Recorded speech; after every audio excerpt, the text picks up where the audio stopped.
'Twas the night before Christmas, when all through the house not a creature was stirring, not even a mouse.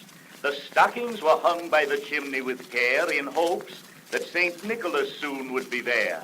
The children were nestled all snug in their beds while visions of sugar plums danced in their heads.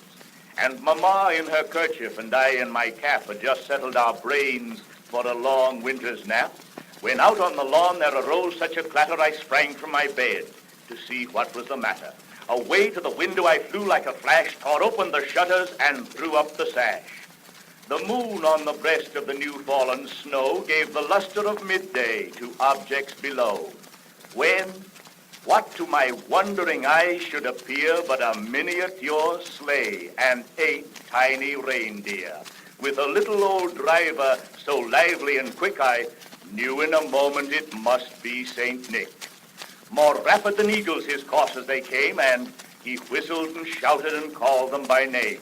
Now Dasher, now Dancer, now Prancer and Vixen, on Comet, on Cupid, on Donder and Blitzen, to the top of the porch, to the top of the wall. Now dash away, dash away, dash away all.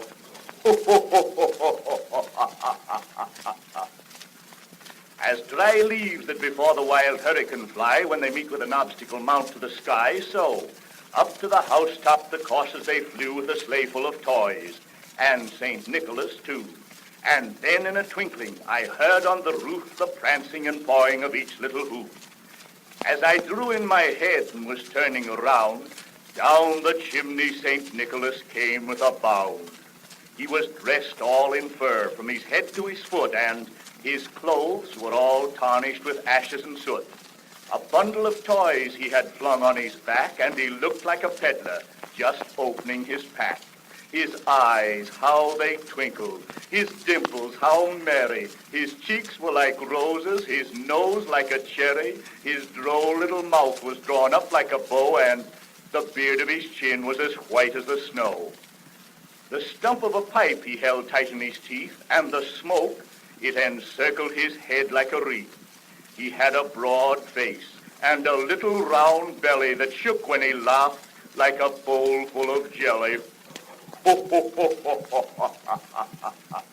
He was chubby and plump, a right jolly old elf, and I laughed when I saw him in spite of myself. A wink of his eye and a twist of his head soon gave me to know I had nothing to dread. He spoke not a word, but went straight to his work and filled all the stockings, then turned with a jerk and laying his finger aside of his nose and giving a nod, up the chimney he rose. He sprang to his sleigh, to his team gave a whistle, and away they all flew like the down of a thistle. But I heard him exclaim ere he drove out of sight, "Happy Christmas to all, and to all a good night."